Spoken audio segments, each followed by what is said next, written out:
Good afternoon दोस्तों, कैसे हो आप लोग। आई होप सभी अच्छे होंगे।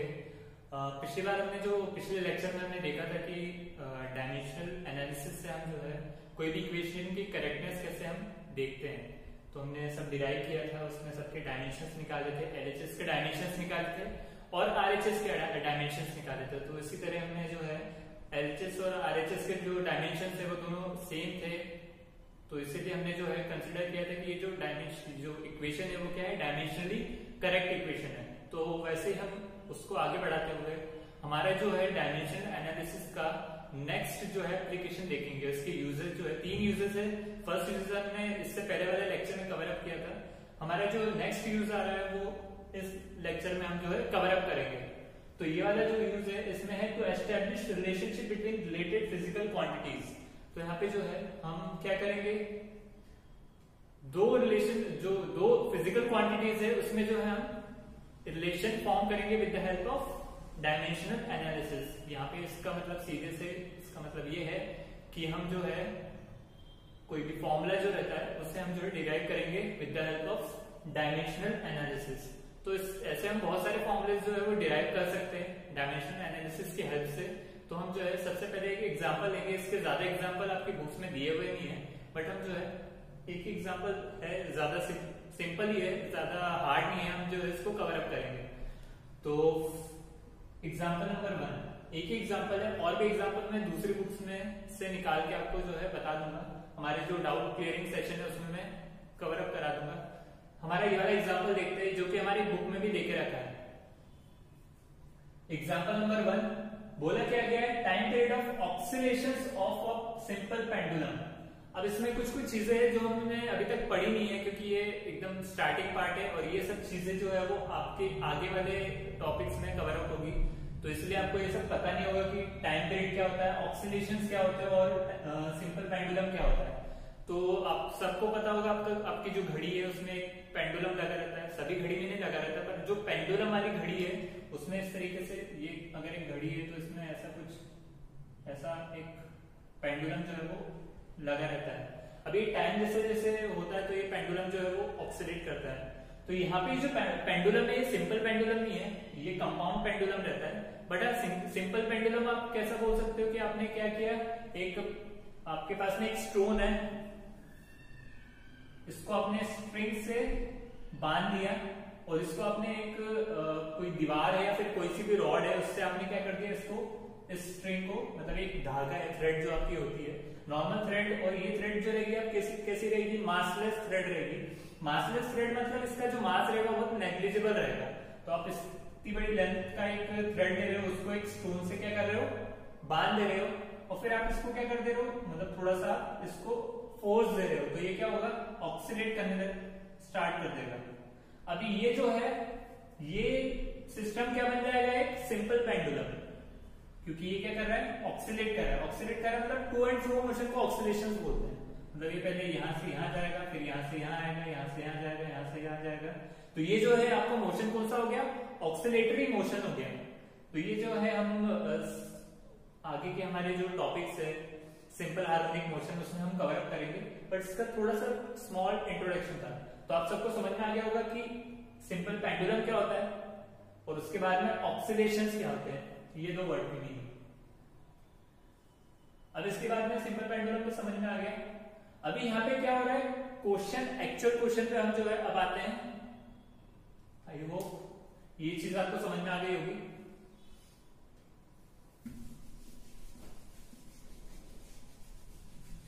हमारा जो मेन टॉपिक है टाइम पीरियड ऑफ, हमें एक फॉर्मूला डिराइव करना है जिसमें क्या बोला गया है, टाइम पीरियड ऑफ ऑक्सीलेशंस। मतलब जो टाइम पीरियड है, टाइम पीरियड क्या होता है वो भी एक बार बता देता हूं मैं। मतलब ये पेंडुलम है, इसको यहां से आपने फोर्स दिया तो ये यहां तक आया, फिर यहां पे आया, फिर यहां पे आने में इसको जो है टाइम पीरियड, जो जितना टाइम लग रहा है उसको बोलते हैं टाइम पीरियड।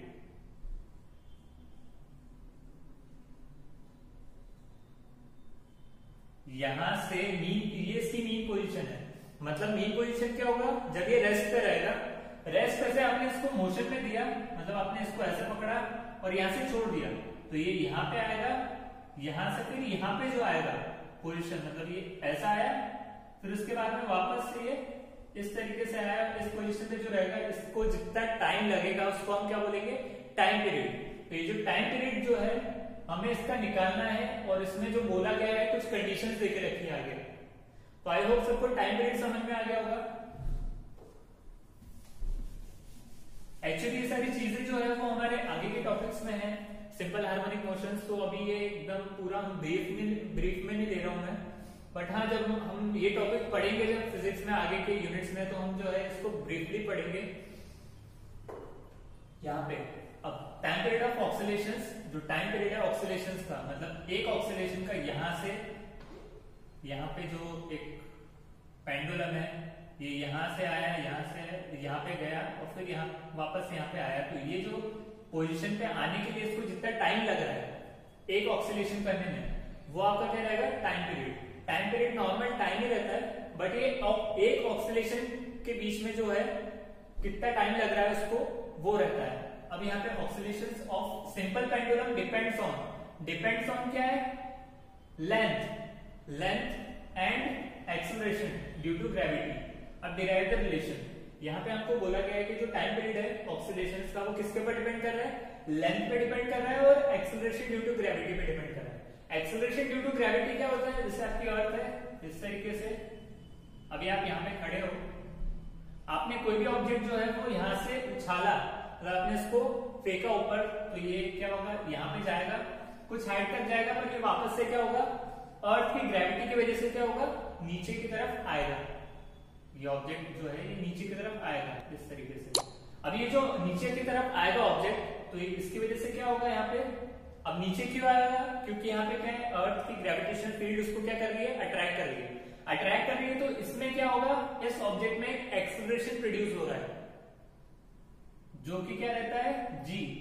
आप सबने जो है 9th या 10th क्लास में इसको कवर अप किया होगा ये टॉपिक को, एक्सेलरेशन ड्यू टू ग्रेविटी, जी, जिसकी वैल्यू होती है 9.8 मीटर पर सेकेंड स्क्वायर। अभी एक्सेलरेशन किसकी वजह से है, ग्रेविटी की वजह से, इसलिए इसकी वैल्यू जो है वो जी 9.8 मीटर पर सेकेंड स्क्वायर, और ये कांस्टेंट वैल्यू है। कांस्टेंट वैल्यू मतलब क्या, ये हर जगह अर्थ पे आप कहीं पे भी चले जाओगे तो आपकी जो जी की वैल्यू 9.8 मीटर पर सेकेंड स्क्वायर। हाँ, पर अगर आप कोई दूसरे प्लेनेट पे गए तो यहाँ पे जो है इसकी वैल्यू जो है चेंज हो जाएगी। मान लो आप जो है मार्स पे चले गए तो उसकी जो वैल्यू है वो कुछ और हो जाएगी, मून पे चले गए तो उसकी वैल्यू और कुछ हो जाएगी। पर हाँ, ये सभी प्लेनेट के लिए जो है जी की वैल्यू जो है वो क्या होती है, कांस्टेंट रहती है, पर सब प्लेनेट के लिए अलग अलग रहती है। तो हम फिलहाल अर्थ पे है, हमारी अर्थ है, तो अर्थ पे इसकी वैल्यू कितनी है, 9.8 मीटर पर सेकेंड स्क्वायर। हम जो है मेन अपने टॉपिक पे आते हैं। यहाँ पे क्या बोला गया है, टाइम पीरियड। टाइम पीरियड को टी से आप क्या करते हो, रिप्रेजेंट करते हो।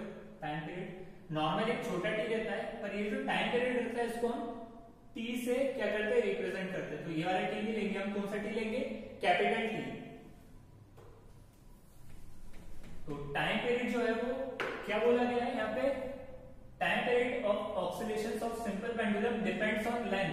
डिपेंड्स का मतलब क्या होता है, proportional to length and acceleration due to gravity.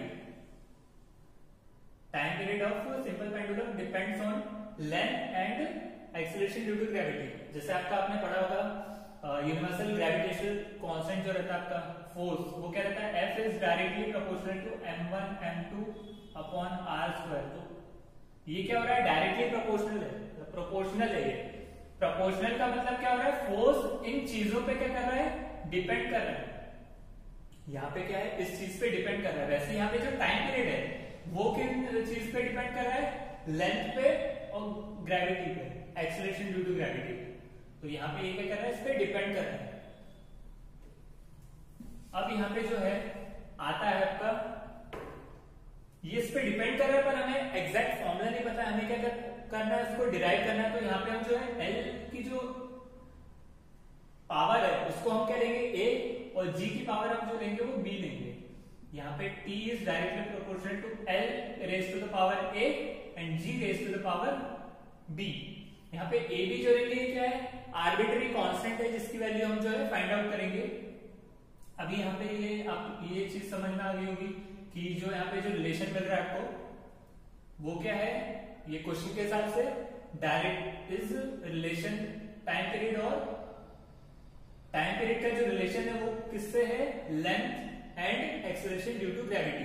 अभी यहाँ पे जो है L raise to the power A, अभी हम जो है इसको फर्दर जो है सिंप्लीफाई करेंगे। टी इज इक्वल टू, जब भी जो है प्रोपोर्शनैलिटी का साइन जो है वो क्या होता है, रिमूव होता है, तो वहां पे क्या आता है, इक्वल टू का साइन विथ कांस्टेंट के, कांस्टेंट के। अभी ये के की वैल्यू हमें पता नहीं रहती, पर हम जब भी प्रोपोर्शनैलिटी का साइन हटता है तो क्या आता है यहाँ पे, इज इक्वल टू और K, L raise to the power A और G raise to the power B. अभी हम जो ए बी की वैल्यू जो है हमको फाइंड आउट करना है, तभी हम जो ये रिलेशन जो है निकाल पाएंगे, ये एग्जिस्ट कर पाएगा रिलेशन। अब यहाँ पे एस्टेब्लिश करना है आपको ये रिलेशन, तो यहाँ पे जो है टी क्या होता है, टाइम के जो डायमेंशंस रहते हैं वो क्या रहते हैं,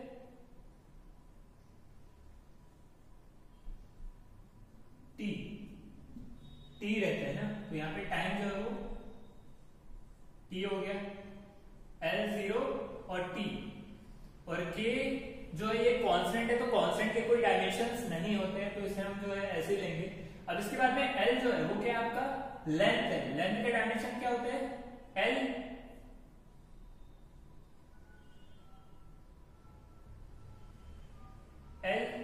अभी यहाँ पे L आ गया, और उसके बाद में क्या बोला है, और raise to the power A, जैसा आपका रहता है ना L, जैसे आपका मीटर पर सेकंड बोला है, और इसको अपन कैसे लिखते हैं, metre second raise to the power -1। अगर इसके हमें डायमेंशंस लिखने हैं तो कैसे लिखते हैं, L T -1, ये जो आया है ये -1। अभी वैसे यहाँ पे जो है वो क्या है, A है यहाँ पे, तो हम जो है इसका जो पावर है वो क्या लेंगे, A। अभी यहाँ पे क्या आ रहा है, G क्या है, acceleration due to gravity. Acceleration क्या होता है, मीटर पर सेकंड स्क्वायर, और कैसे लिखते हैं हम, metre second raise to the power -2। Metre second raise to the power -2, इसके अगर हम डायमेंशंस लिखेंगे तो यहाँ पे क्या है, मीटर, तो क्या हो जाएगा ये L1, और मीटर की क्या यहाँ पे पावर 1 है ना, तो यहाँ पे क्या आएगा, metre raise to the power 1, तो L की पावर 1, T यहाँ पे टाइम जो है वो क्या है, सेकेंड्स में है, इन सेकेंड जिसकी पावर कितनी है, -2, तो T की पावर क्या आ जाएगा, -2, LT -2, तो वैसे यहाँ पे क्या आ जाएगा, LT -2, यहाँ पे अच्छे से लिख दे रहा हूं, LT -2 raise to the power B। I hope सबको समझ में आ गया होगा, LT raise to the power -2, ये सब ठीक है। अभी यहाँ पे जो है LT यहाँ पे क्या है, इसकी पावर T की पावर 1 है, तो यहाँ पे इसके डायमेंशंस में भी T की पावर क्या आएगी, 1 ही आएगी। अभी इसके बाद में हम जो है इसको सिंप्लीफाई करते हैं फर्दर, तो क्या आ जाएगा, ये तो ऐसे रहेगा, L0 क्या रहेगा, 1 रहेगा, तो इसमें लेंथ तो आ नहीं रही है, तो यहाँ पे क्या आएगा, T की पावर 1। अब K के कोई डायमेंशंस नहीं रहते, L क्या हो गया, L raise to the power A, L ये ब्रैकेट के ऊपर क्या है, A, तो L की पावर A, और यहाँ पे क्या आ जाएगा, L की पावर B, ये सब क्या है, क्वांटिटी, और इसकी पावर है B, तो L की पावर B हो गया। अब T की पावर क्या होगा, -2 इंटू B, -2B, ये कैसे आया, मान लो अगर आपका जैसे x की पावर -1 है, रेज टू द पावर 2, तो ये क्या हो जाएगा, x की पावर -1 इंटू 2, मतलब ये दोनों जो पावर है ये क्या हो जाती है, मल्टीप्लाई हो जाती है। तो वैसे यहाँ पे -2 और b क्या होगा, मल्टीप्लाई होगा, तो क्या आ गया आपका -2b।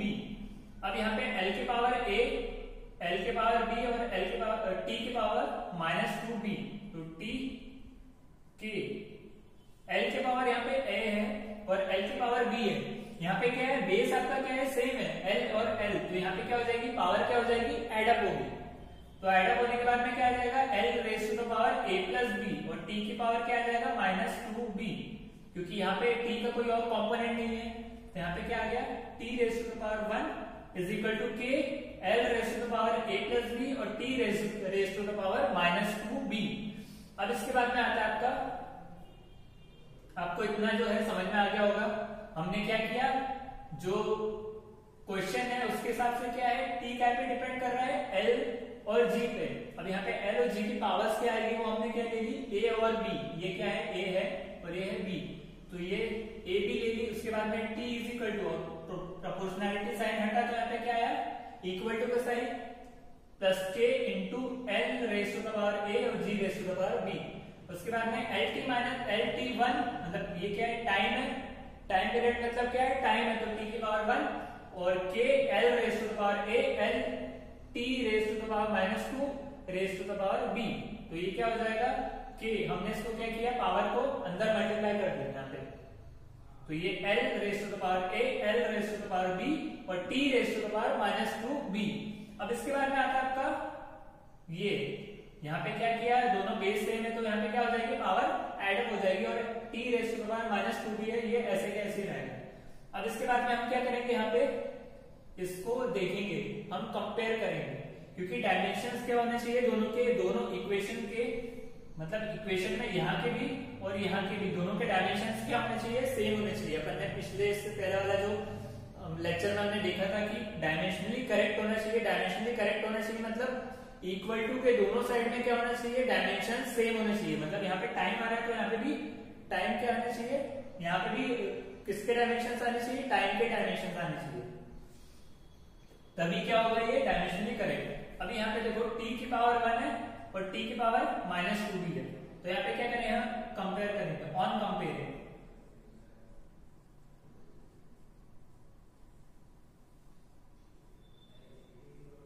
अब यहाँ पे कंपेयर क्या करेंगे हम, टी, यहाँ पे टी है, यहाँ पे इसका मतलब क्या है, एल 0 है, एल 0 है, टी 1 है और यहाँ पे क्या है, L raise to the power A plus B है, तो यहाँ पे भी एल है, यहाँ पे भी एल है, तो इसके जो दोनों जो बेस तो सेम है, तो हम क्या करेंगे, इसकी जो पावर है उसको क्या करेंगे, हम इक्वेट करेंगे। इक्वेट करेंगे तो क्या आएगा, ए प्लस बी, ये जो a प्लस बी है वो किसके इक्वल आ जाएगा, 0 के, क्योंकि l की पावर क्या है यहाँ पे 0 और l की पावर यहाँ पे क्या है a प्लस बी, तो हम इसको क्या करेंगे, इक्वेट। अब इसके बाद में t यहाँ पे क्या आया, t raise to the power minus 2b है और यहाँ पे क्या है, t raise to the power 1, तो ये क्या हो जाएगा, minus 2b is equal to 1। तो इसको हम करेंगे अगर तो क्या आ जाएगा, ये b is equal to 1/2 minus ये 2 जो है इसके अपॉन में चले गया, क्रॉस मल्टीप्लाई हुआ और ये माइनस साइन के इसके पास चले गया, तो b की वैल्यू क्या आ गई, -1/2। अगर b की वैल्यू -1/2 आई, अगर b की वैल्यू -1/2 आई तो आप a की वैल्यू निकाल सकते हो। a की वैल्यू क्या आ जाएगी, b की वैल्यू अगर -1/2 आई तो ये वाली इक्वेशन से इसको हमने अगर 1 दे दिया, इसको हमने दे दिया 2, तो फ्रॉम 2 a की वैल्यू जो आ जाएगी वो क्या आ जाएगी, a plus B is equal to 0 था आपका इस इक्वेशन के हिसाब से, और b की वैल्यू आपके पास में कितनी है, -1/2, तो a की वैल्यू कितनी हो जाएगी, ये a इज इक्वल टू क्या हो गया, यहां से a is equal to 1/2, b की वैल्यू जब -1/2 है तो a की वैल्यू क्या आ जाएगी, 1/2। अब इसके बाद हम जो है देखेंगे क्या करेंगे, हम इसके बाद में a और b की जो वैल्यू है वो इस इक्वेशन में हम डालेंगे। इस इक्वेशन को हम जो है स्टार दे रहे हैं, a और b की वैल्यू हम जो है इस इक्वेशन में पुट अप करेंगे, क्योंकि हमें क्या करना है, फॉर्मूला डिराइव करना है। तो यहाँ पे a और b की वैल्यू आ गई।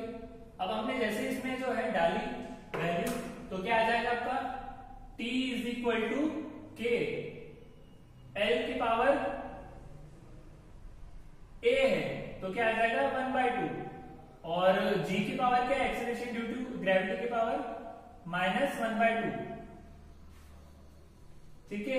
k l की पावर 1/2, जहां पे a है उसकी जगह हमने हाफ लिख दिया, और g की पावर क्या लिख दिया वहां पे, -1/2, तो t इज इक्वल टू क्या आ जाएगा, k l, l की पावर 1/2, x की पावर 1/2 क्या होता है, √x, यही होता है x की पावर 1/2 √x, और x की पावर -1/2 क्या होता है, √1/x, तो उसी तरह जो है यहाँ पे क्या हो जाएगा, l के पावर 1/2 क्या हो जाएगा √l, और g के पावर -1/2 क्या आ जाएगा 1/, इसको मैं इस तरीके से आगे लिख रहा हूं, ये हो जाएगा √l, और g के पावर -1/2 क्या हो जाएगा 1/√g। ठीक है, अभी हम जो है इसको अगर कंबाइन करेंगे तो क्या आएगा k अंडर, ये दोनों जो रूट वाले जो इक्वेशन है, जो भी वैल्यूज है उनको हम एक ही रूट के अंदर अगर ले लें तो ये क्या आ जाएगा k t is equal to k into √l/g। तो ये हमारी जो इक्वेशन है वो आपको मिल गई, जो हमारा जो फॉर्मूला है वो आपको मिल गया यहाँ पे। ये क्या का फॉर्मूला है, टाइम पीरियड का फॉर्मूला है, और टाइम पीरियड क्या होता है, time period of oscillations for simple pendulum क्या होता है, k t is equal to k √l/g।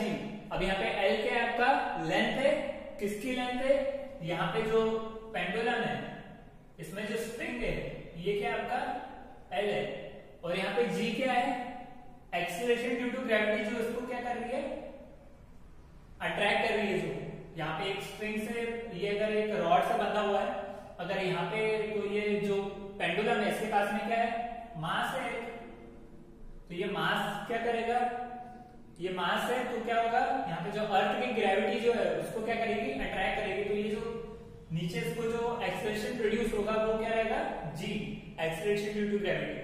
तो यहाँ पे फॉर्मूला आ गया t is equal to k √l/g। तो t यहाँ पे k की वैल्यू जो है, k एक कांस्टेंट है, k की वैल्यू जो हमने कैलकुलेट करी है विद द हेल्प ऑफ आपके जो अलग अलग जो है एक्सपेरिमेंट जो होते हैं उसकी हेल्प से हमने जो है k की वैल्यू जो हमने मिली है वो है k is equal to 2π,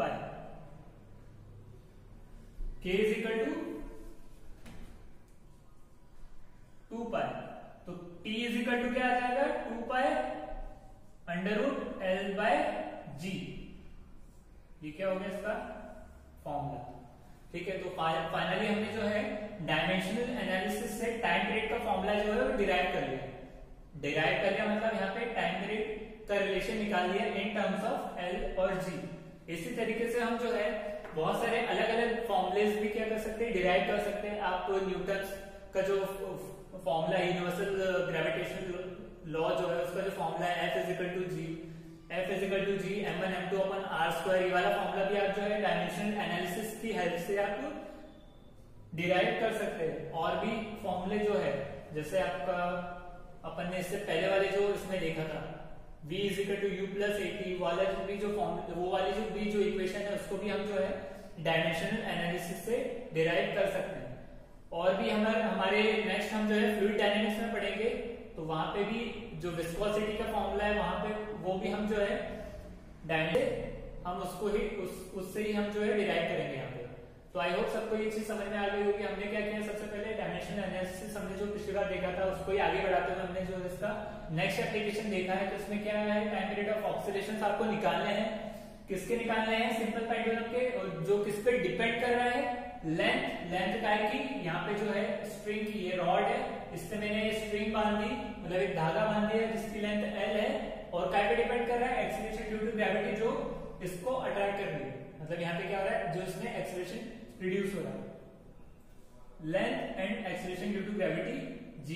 derive the relation तो हमने क्या किया, इस पे डिपेंड कर रहा है, तो t is directly proportional to, जैसे हमारा था ना f इज इक्वल टू क्या होता है, f is directly proportional to m1 m2 upon r²।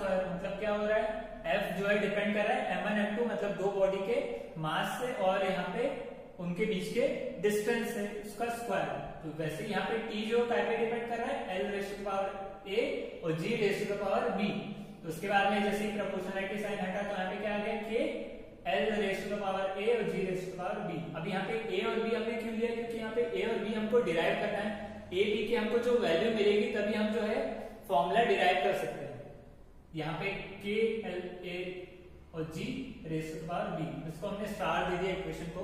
अब इसके बाद में L0 t माइनस t1, क्योंकि यहाँ पे क्या टाइम पीरियड क्या रहता है, टाइम रहता है, तो t क्या हो जाएगा 1, t रेज़ टू पावर 1, क्योंकि हम टाइम पीरियड निकाल रहे हैं। इसके बाद में इज इक्वल टू k की कोई डायमेंशन नहीं रहते, l की पावर a एल क्या है यहाँ पे, स्मॉल एल लेंथ है, लेंथ हम मीटर में कैलकुलेट करते हैं, तो मीटर की जो डायमेंशंस रहते हैं वो क्या रहते हैं एल, और यहाँ पे क्या है जी, तो जी के डायमेंशंस क्या रहते हैं L T minus 2 metre per second square होता है ना, मीटर का एल और time second raise to power minus 2 का क्या आ जाएगा T raise to power minus 2 और raise to the power B. अब इसको हमने क्या किया, पावर को अंदर मल्टीप्लाई किया यहाँ पे, तो एल की पावर ए एल की पावर बी हो जाएगा, क्योंकि यहाँ पे एल क्या है 1 है, तो ये क्या हो जाएगा एल की power B T raise to power minus 2 B. इसके बाद में हम क्या करेंगे, ये दोनों बेस सेम है तो क्या हो जाएगी, पावर क्या हो जाएगी एडअप हो जाएगी।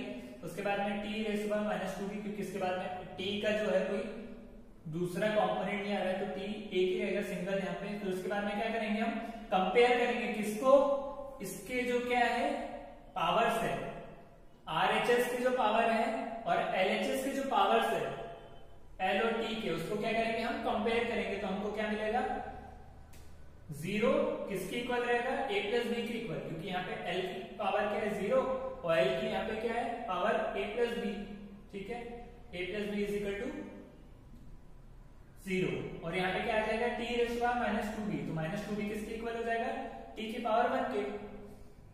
अब इसको अगर हमने कंपेयर किया तो minus 2b is equal to 1 आ रहा है, तो b इज इक्वल टू क्या आ जाएगा माइनस 1/2, ये 2 जो है इसके अपॉन में आ गया, क्रॉस मल्टीप्लिकेशन हुआ, इसको हमने फर्स्ट दे दिया, इसको हमने सेकंड दे दिया, तो b अगर आपको मिल गया तो हम a मिल जाएगा हमारे पास में, a आपका क्या आ गया 1/2, और फिर हमने a और b की वैल्यू क्या में डाल दी वापस से ये वाली इक्वेशन में, स्टार वाली इक्वेशन, तो t क्या आ गया k l raise to power 1/2 और g raise to power minus 1/2।